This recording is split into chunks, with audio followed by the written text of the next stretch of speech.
Hello, welcome to Come Learn with Paula. I'm so glad you'll be joining me today. We are in Daniel chapter 3, so grab your Bibles and open them up. And this is a very familiar passage.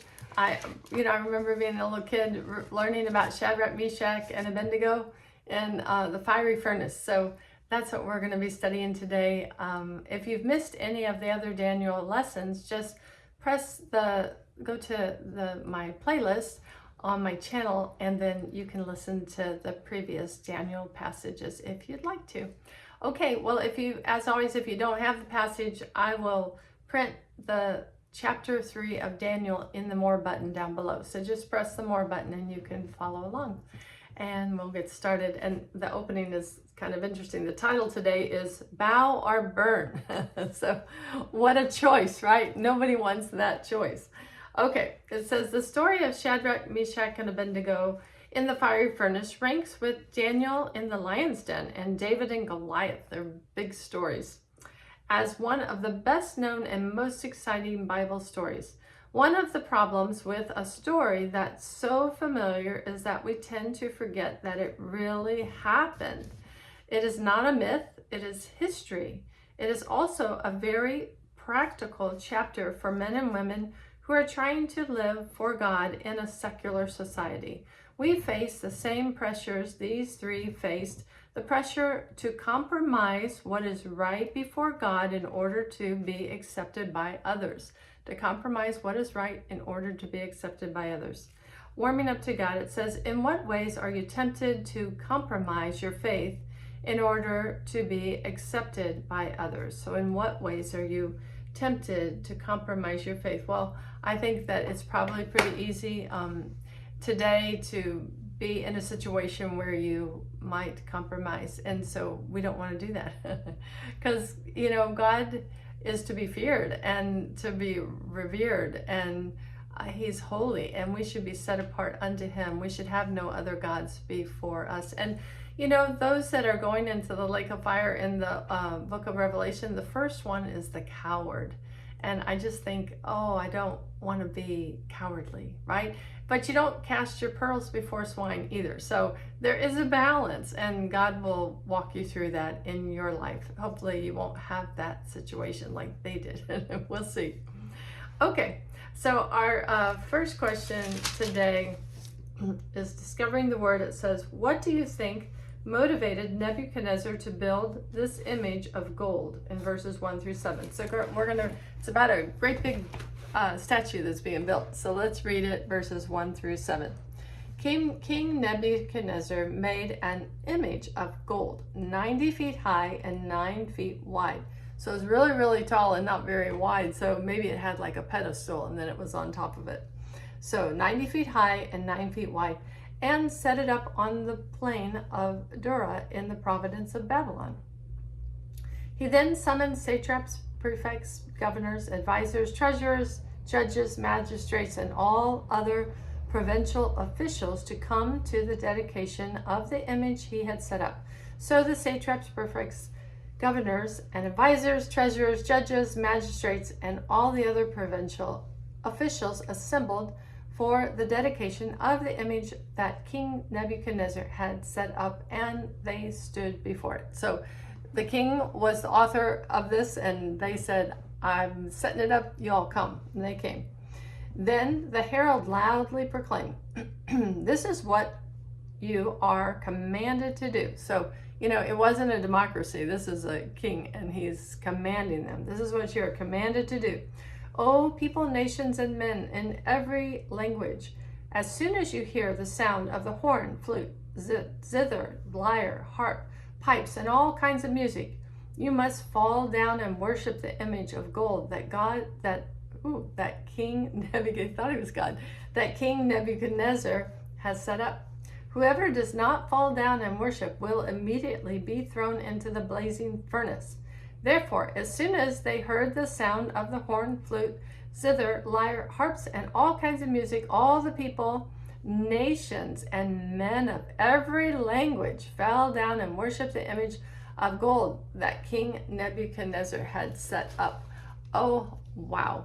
So What do you think, prompted him to make a huge statue of himself in gold? And of course, it's his dream, right? Last week we talked about the dream that Daniel interpreted. He said he was the head of gold. So I think it was a dream.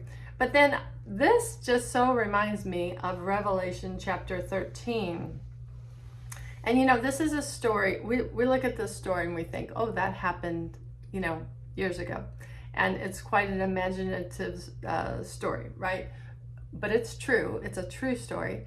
And history has a way of repeating itself. So the beast in the end times will set up a statue. And I just want to read this to you and just see how familiar or how they compare. They're very similar. So in Revelation chapter 13, we're talking about the fatal beast, the fatal wound of the beast who had been healed. So remember, there was a beast on the earth and he had had a mortal wound and he had been healed. So let's start there. Let's see. Maybe I'll start with verse 12. He exercised all the authority of the first beast on its behalf and made the earth and its inhabitants worship the first beast whose fatal wound had been healed. So he made them worship the first beast. And he performed great and miraculous signs, even causing fire to come down from heaven to earth in full view of men. Because of the signs he was given power to do on behalf of the first beast, he deceived the inhabitants of the earth. Now this is the part that's similar. He ordered them to set up an image in honor of the beast who was wounded by the sword and yet lived. So in honor of that beast, they set up an image. He was given power to breathe.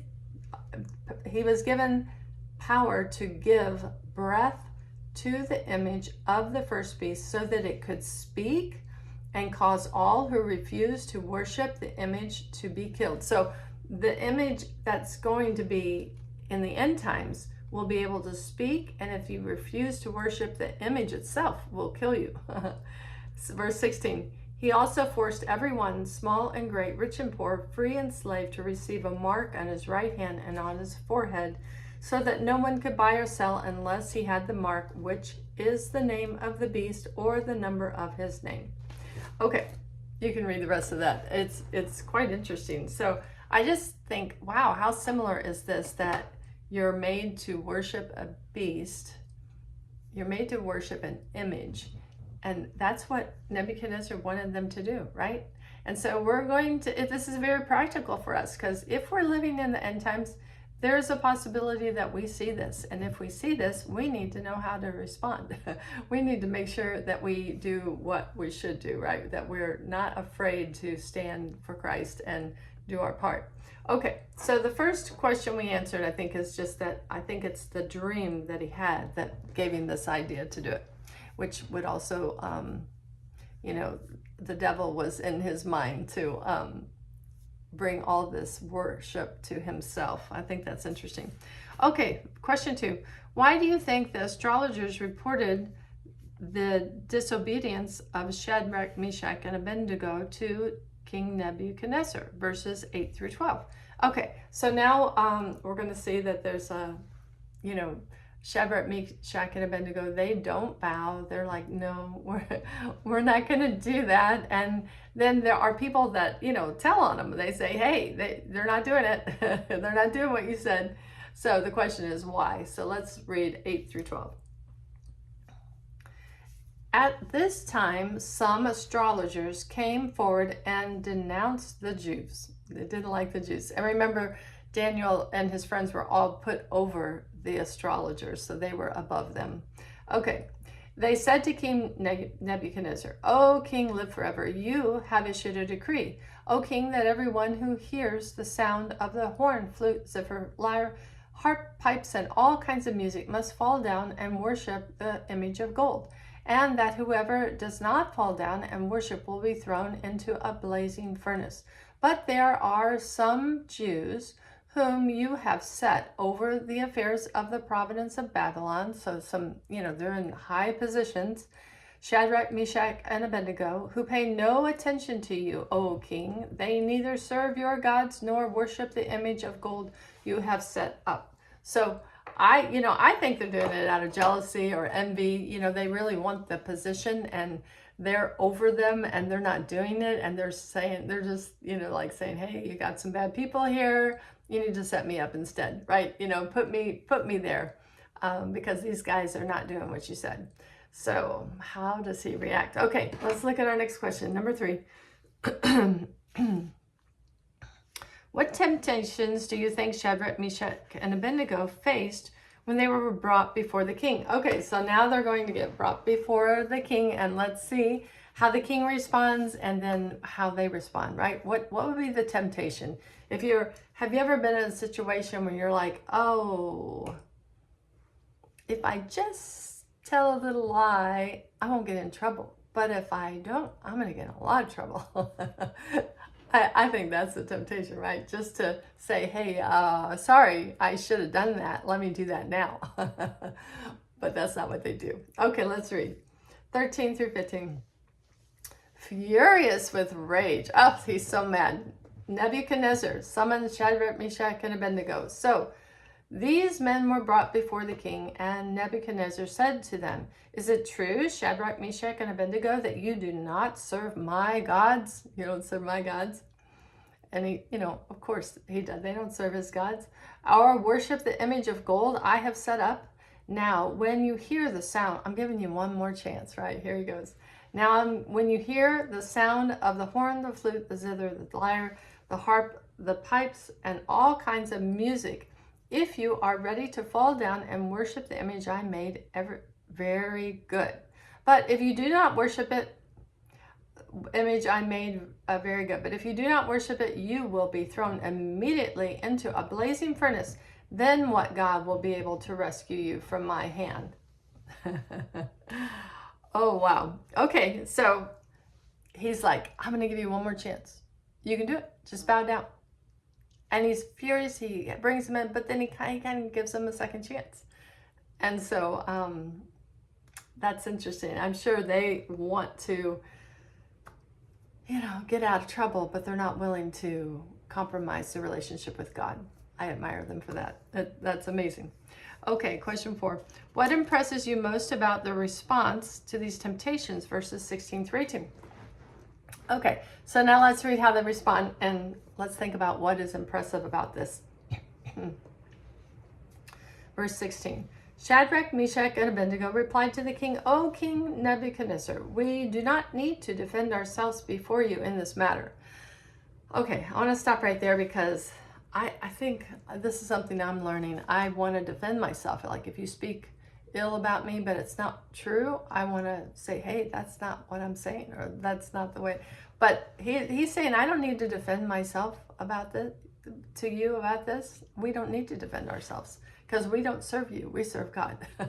Which, considering he's the king and they are in service to him, that's, kind of bold. But he says, we do not need to defend ourselves before you in this matter.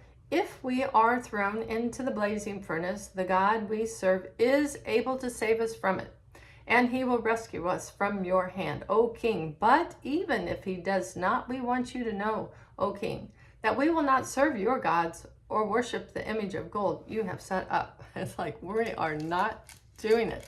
They did not put God to a test. They said, you know what? He can do it. We know he can do it. We're not worried about it. And if for some reason he doesn't choose to do it, that's okay too. Because, to be absent from the body is to be present from the Lord. They were not worried one bit. And I just love this. I love that they were going to die. They were going to die. So, what impressed you? Put it down in the comment section. I'd love to read what you are thinking. But I'm just thinking it's amazing. Like they knew either way, it's okay. God can surely save us from you. He's much bigger than you. We're not paying attention to you. We're serving God. But then they said if he doesn't, that's okay too. Because they knew that they would be with the Lord and they trusted him. And that comes with a relationship. When you get to know God and when you come to God through Jesus, his son, that's the only way to God. But when you come through Jesus, his son, believe that he made a way for you to come to him, a mediator. Jesus is the mediator of a new covenant. His blood was given so that we could be cleansed from our unrighteousness and have approached the throne of grace boldly, because we are the children of God, heirs, joint heirs with Christ. It's an amazing life. And I just encourage you, if that's all new to you, maybe go to my video list, playlist of the book of John, or even Romans. There was a lot in the book of Romans, the playlist on Romans, and you can learn more about how Christ paid the sin debt that we owed and what that means to be a child of God. It's wonderful. So they were not worried about pleasing the king. They were worried about pleasing God, because that's their king. Okay. Our next question is number 5. As you look at Nebuchadnezzar's response, verses 13 through 15 and 19 through 23, what evidence do you see that his basic conflict was with God rather than with these men? Oh, that's interesting. I'm not sure his conflict is with God. I think he thought he was God. He didn't want to acknowledge God at all. He wanted to be God. I think that's part of the problem with the world today. They don't want to acknowledge God. They want to be their own God and just pretend that God is not existent. Okay, let's read 19 through 23. Then Nebuchadnezzar was furious, so he's mad again, with Shadrach, Meshach, and Abednego, and his attitude toward them changed. He ordered the furnace heated 7 times hotter than usual. He commanded some of his strongest soldiers and his army to tie up Shadrach, Meshach, and Abednego and throw them into the blazing furnace. So these men, wearing robes, trousers, turbans, and other clothes, were bound, so their hands were tied, and they were thrown into the blazing furnace. The king's command was so urgent, and the furnace was so hot, that the flames of the fire killed the soldiers who took them up, Shadrach, Meshach, and Abednego, and these 3 men, firmly tied, fell into the blazing furnace. He's so mad he's going to kill them. He'd rather them die than to serve a different God, right? You know, it's just like God, you know, one of the first commandments is, thou shalt have no other gods before me. You know, whoever's in charge wants to be the one in charge, the one that's served and feared. And that, you know, that's what King Nebuchadnezzar wanted. He had made this God, it looked like him, and he wanted to be worshipped. And so he made the furnace 7 times hotter. So some of the things about this that are interesting, he made it 7 times hotter, which means that the people that brought them up, when they put them in the fire, they died. It was so hot that it killed them just by getting close to the fire, close enough to get them in the fire, they died. So we knew the fire was really hot, and they fell into the fire. And, you know, it happened just like that. He was like, I am taking care of this right now. Okay, and he didn't want to hear about their God. Okay, question 6. What specific actions did God take to bring assurance to the 3 men and to demonstrate his power to King Nebuchadnezzar? So now we're going to read what happens, and I do just love this part. Verse 24. Then King Nebuchadnezzar leaped to his feet. So he jumped up. He's watching all of this, right? He jumps up. He says, leaps to his feet in amazement. Okay, sorry. Let's do it again. Then King Nebuchadnezzar leaps to his feet in amazement, and he asked his advisors, weren't there 3 men that we tied up and threw into the fire? They replied, certainly, O king. He said, look, I see 4 men walking around in the fire, unbound and unharmed, and the 4th looks like the son of the gods. Nebuchadnezzar then approached the opening of the blazing furnace and shouted, Shadrach, Meshach, and Abednego, servants of the Most High God, come out, come here. So Shadrach, Meshach, and Abednego came out of the fire, and the satraps and the prefects and the governors and the royal advisors crowded around them. They saw that fire had not harmed their bodies, nor the hair of their heads singed. Their robes were not scorched, and there was no smell of fire on them. Wow. I love that. I think that's amazing. And I'm just going to go ahead and read the rest of the chapter. It says, Then Nebuchadnezzar said, Praise be to the God of Shadrach, Meshach, and Abednego. He has sent his angel and rescued his servants. They trusted in him and defied the king's command and were willing to give up their lives rather than serve the king and worship any god except their own God. Therefore, I decree that the people of any nation or language who say anything against me, against the God of Shadrach, Meshach, and Abednego, will be cut into pieces and their houses be turned into piles of rubble, for no God can save in this way. Then the king promoted Shadrach, Meshach, and Abednego in the province of Babylon. Wow. Okay. This really turned around, didn't it? I mean, now they got promoted again, and the people that brought ill against them is now probably going to die instead. And that's what God can do. So let's talk about a couple things that happened. When they went into the fire, they were joined by a fourth man. And what was burned up? There was one thing that was burned up or undone. And what was that? That was the ties on their hands. They were unbound. So they were tied really tight when they'd been thrown into the fire, and then all those bounds burned off or came off, and then they were up dancing in the fire with Jesus. I think it was Jesus because it was the angel of the Lord. It was, in the Old Testament, he's usually called the angel of the Lord. And so he came and he just was in there with them and having a good time. So, wow, it really sounds unreal, doesn't it? But the point is that Jesus is always with us. He's always with us, and he is always happy to save. He's ready to save. We just need to look to him to be our savior, not to men. We don't need to fear men. We need to fear God and see how God will work out any situation for you, because he always will. Okay, and then let's just read the verse again, verse 28 and 29. It says, first of all, go back to the fact that they were unharmed and their hair was not singed and their robes were not scorched and they didn't smell like fire. If you've ever been around a fire, the smell is terrible.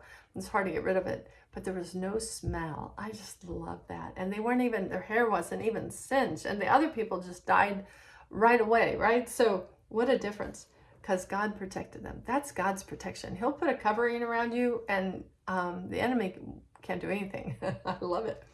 And then 28, praise be to the God of Shadrach, Meshach, and Abednego, who has sent his angel and rescued his servants. Jesus rescues us. God can rescue us. They trusted in him and defied the king's command and were willing to give up their lives rather than to serve or worship any god except their own God. Okay, so the point here that I wanted to make is that they were willing to give up their lives rather than to serve or worship any other god. In the end times, you may not get out of the fire. You lose your life if you choose not to worship the beast. But that's okay, because we have to make sure that we're standing for the right things. There is something that's true, and there are lies. And this is prophesied in the Bible, that there will be another image set up. He will be able to speak, and he will be able to kill those who do not bow. So that's okay. If you have to die for a God, you know that Jesus is going to be right there then, and he'll just bring you into his arms, and you'll be dancing, right? Just like Shadrach, Meshach, and Abednego. So don't fear, and just pray that God, first of all, keep me from the hour of trial that's coming on the whole world, right? We pray that. But then make me courageous and to stand for you, because I love you and I want to be found faithful. Make me faithful. I think we can't really be faithful. God is faithful, but we often are not faithful. We can't be faithful unless God makes us faithful. So ask him, Lord, I want to stay true. I want to stand for you. I want to be faithful. Give me wisdom in those hard times and protect me from those hard times. If I don't have to, take me out so I don't have to experience that. But if I do, go through it with me. Show me how to be strong and be courageous for you, God. I want to be. And he will. He'll do it. He will, because he loves you. Okay, a couple applying the words. It says, some Christians claim that pain or sickness or trials are always the result of sin or a lack of faith. How would you respond to that claim in light of this passage? Well, we know that there are times when we get the result of our actions, right? And it's it brings bad things into our life. We know that that can be true. But think about the man who what Jesus healed, and the Pharisees were so mad, and they're like, you know, it's because his parents and him were sinners, you know, and that this came upon him. And he said, no, it was to show the glory of God. You know, God does show his power and might through these types of miracles. You know, even Job, you know, Job was a good guy. And he, the Lord said, look at my servant Job and look at all the suffering that he went through. But then he saw God in a different way, and he grew, and he knew, and he testified of being faithful to God. You know, so we just need to be faithful regardless of what our plot is. And just because something bad is happening to you or someone you know, it doesn't mean it's because of their sin. So that's the point. Ask the Lord for wisdom. You know, show me what I need to learn. There's always something to learn. So like, show me whatever it is I need to learn in this situation, Lord, so that I can glorify you. It's all about glorifying his name in and through whatever we experience.